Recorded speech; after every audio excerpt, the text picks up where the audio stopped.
안녕하십니까. 세상을 바꾸자 함은경 TV입니다.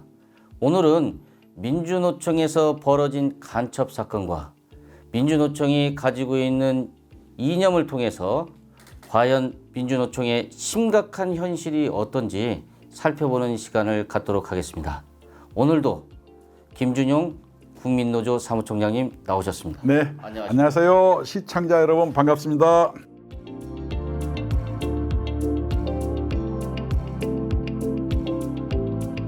오늘은 좀 무거운 주제입니다. 얼마 전에 민주노총의 간부가 관여된 간첩단 사건이 있었습니다.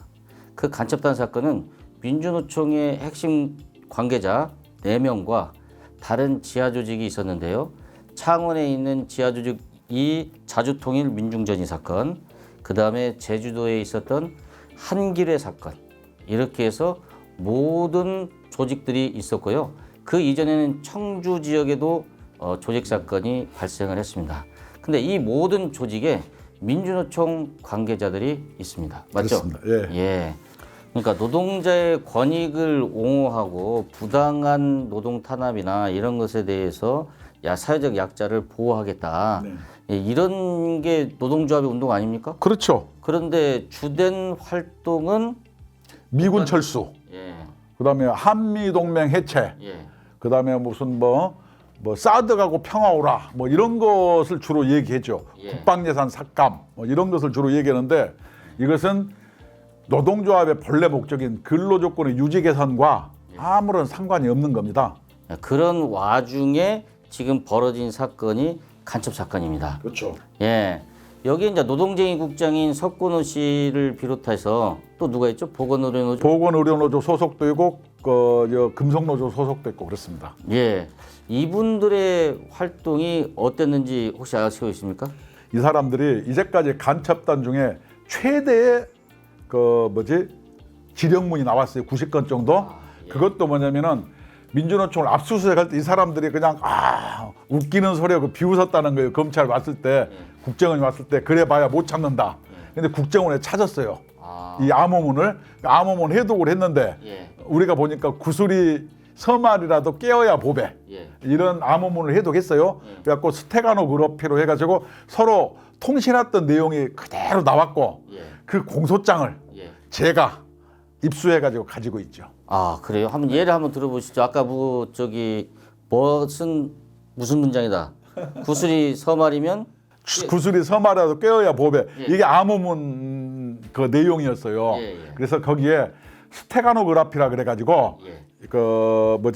암호문이 이런 댓글이라든가 이런 걸 통해서 서로 주고받는 거예요. 그래서 예를 들어서 자동차가 뭐냐면 언덕길에 올라가기 힘들어요. 이 얘기는 뭐냐? 예를 들어서 캄보디아 이렇게 감시가 심하니 우리 못 갑니다. 다음에 봅시다. 뭐 이런 식으로 서로 짜가지고 있는 거죠. 그것은 빼도 박도 못한 증거인데 무슨 얘기냐면은 북쪽에 북한에서 지령문이 명확히 서로 의사소통이 되고 있다. 그것도 비밀 암호문으로 서로 그렇죠. 통신하고 있다라고 하는 것이 명백한데 그걸 우리는 간첩이라고 그러죠. 그렇죠. 그래서 간첩 혐의로 입건이 됐는데 이것을 민주노총에서 노동 탄압, 공안 탄압이라고 얘기하고 민주당에서는 국정원의 대공 수사권을 경찰로 옮겨야 된다. 이래서 내년 1월 1일부터 국정원의 대공 수사권이 사라지는 거죠. 네, 우리 국민들이 모르는 것 중에 하나, 이 사람들이 북한에 보내는, 또 북한이 신문 보도에도 나왔지만은 끊임없이 충성 맹세를 하라는 요구가 있었습니다. 그리고 그 충성 맹세를 매번 요구할 때마다 이 관련자들이, 피의자들이 전부 충성 맹세문을 보냈다는 거 아닙니까? 아니 그거 어떻게 알아요? 지금 이 신문 보도에 다 나와 있습니다. 내가 충성 맹세문을 전부 확인해 봤는데 가관이 아니에요. 너무 이렇게 좀 이게 유치해. 보통 우리가 종교에서 아버지 하느님 그러잖아요. 아버지 김정은 장군님 이렇게 가요. 그래서 아버지의 그립고 넉넉한 품이 그리워서 목이 메어서 눈물이 나옵니다. 막 이런 식으로 충성 맹세문이 돼 있는 거 보면은 초등학생 글짓기보다 수준이 못한 것을 또 충성 맹세문이라고 보내고 받는 거 참 얘들 뭐 소꿉 놀아다니고 내가 봤을 때는 참 유치하더라고. 근데 그렇게 좀 질이 수준이 낮으면 사람들이 더 의심하지 않나? 이거 조작된 거 아니냐 이런. 조작이 아니고 예. 아까 얘기한 것처럼 민주노총 그 압수수색 과정에서 예. 암호 해독문이 풀려가지고 이게 싹 나온 거예요. 아 그렇죠. 그렇기 네. 때문에 네. 이것은 암호문으로 되어 있는 거지 그냥 일반적인 문장이 아니다. 그러면 분명히 북쪽에서 요구한 대로 그런 충성 맹세문을 썼다고 볼 수밖에 없다. 볼 수밖에 없다가 본다. 본다. 네. 즉 이 말은 이런 걸 우리가 이제 간첩이라고 하는 것을 그냥 무슨 굉장히 무장 간첩만 생각을 하는데 실제로 이런 암호문을 가지고 서로 회합 통신을 하는 것을 우리는 간첩이라고 합니다.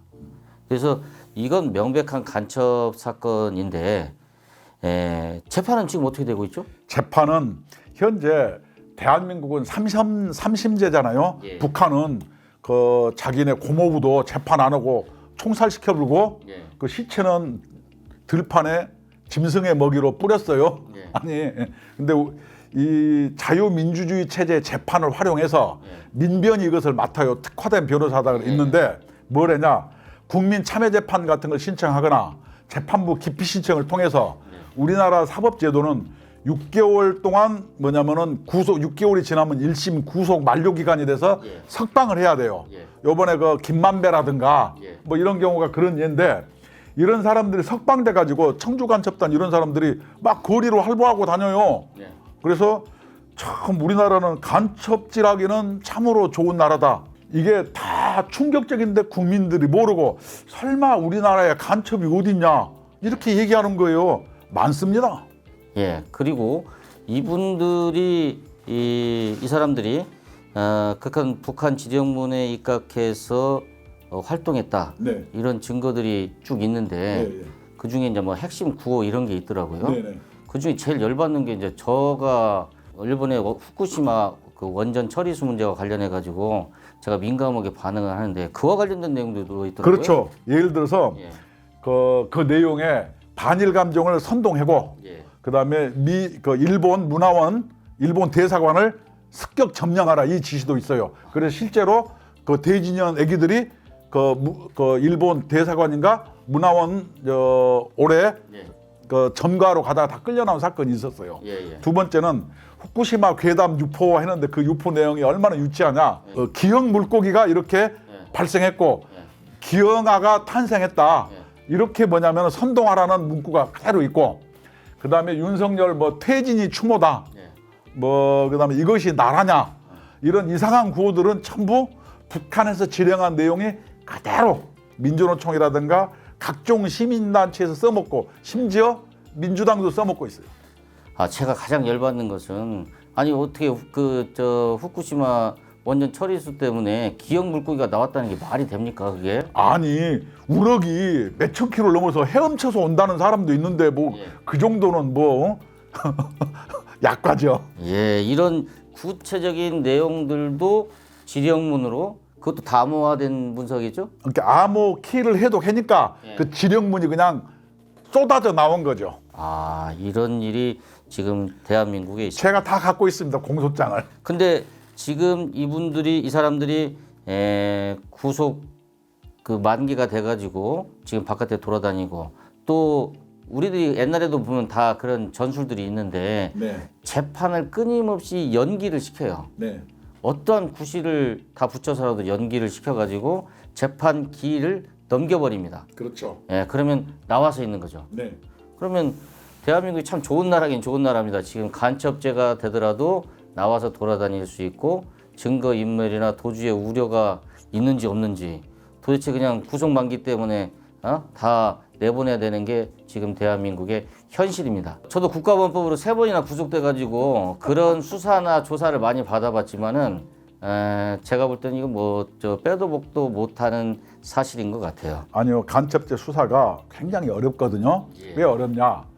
증거 인멸할 수가 있어요. 근데 이것을 이 간첩죄는 오랜 기간 동안 주시하고 자료를 만들어 가지고 딱 내야 되는데 다시 얘기하면 수사관들은 전문적 역량이 필요한데 이제 민주당 같은 데서 대공 수사는 뭐 국민 탄압이다 그래 가지고 경찰로 대공 수사권을 그 내년 1월 1일부터 경찰로 이관하게 돼 있죠. 경찰도 날리고 국정은 또 날리고 그러는 거예요. 이 한 가지 예를 들면은 캄보디아 가서 공작원을 접선했어. 공작원을 이렇게 얘기를 했는데 이것이 뭐냐면 오랫동안 해야 이거 접선 장소를 알 수 있잖아요. 그러면은 접선을 이런 얘기를 했지. 그런데 공작원은 우리나라 사람이 아니고 어디 가버렸고 우리나라 사람 간첩만 붙잡고 너 이거 했지 그러면은 나 안 했어요. 그러면은 반대편을 잡아다가 확인을 시켜야 되잖아요. 근데 이것은 우리나라가 아니잖아요. 그러니까 증거를 찾기가 매우 어려워요. 그렇죠. 그래서 직접적인 증거 찾기가 그렇죠. 어렵습니다. 고도로 숙달되고 오랫동안 누적된 그 이 수사로만 일망타진할 수 있는데 그것이 경찰 획 넘어가 보면은 그걸 어떻게 잡냐고요. 저 같은 경우에 국가보안법 조사를 받을 때 일단 진술을 안 합니다. 말을 안 하면 됩니다. 그리고 모든 사항을 그냥 백지로 제출을 해서 경찰 조사, 경찰 조사 단계에서 그렇게 하고 검찰 단계 조사에서도 진술을 안 해버려요. 그 지장도 안 찍어요. 난 사법부에 가서 얘기하겠다. 그거 끝이에요, 그냥. 근데 그런 수사를 하려면 막대한 재정과 인력이 필요합니다. 근데 사실 그 전에 보면 대공수사에서 문제가 발생한 것은 경찰에서 문제가 많이 발생했어요, 사실은.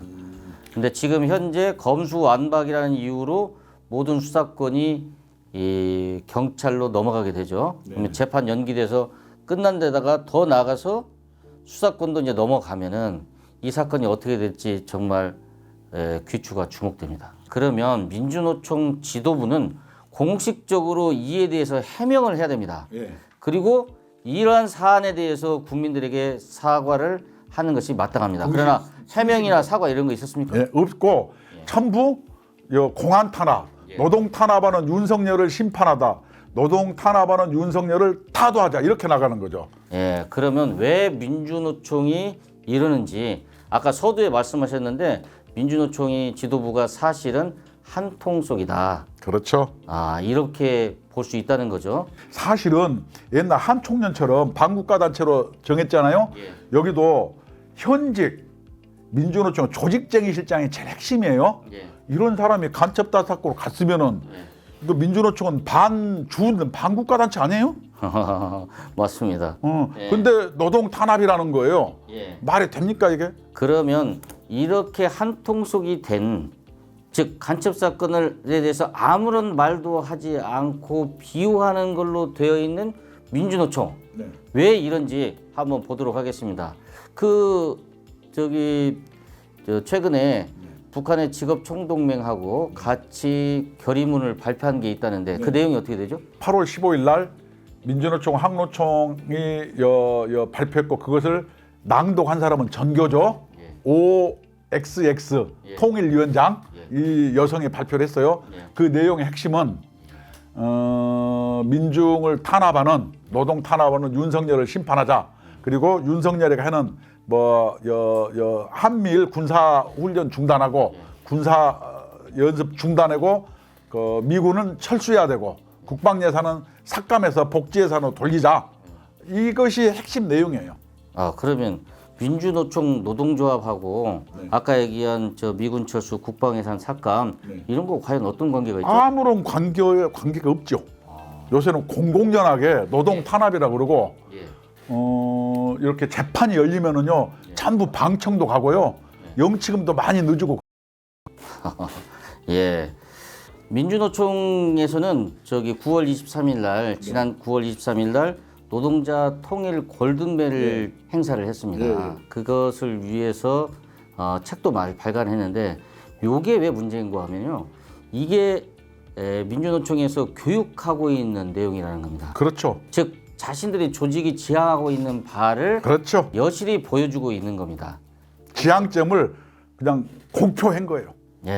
이것을 우리 김준용 사무총장님이 입수를 해가지고 그 문제를 한번 읽어보도록 하겠습니다. 도대체 어느 정도인지 한번 맞춰보실래요? 좋아요. 그 민주노총의 골든벨 문제를 한 두 가지만 한번 얘기해 볼게요.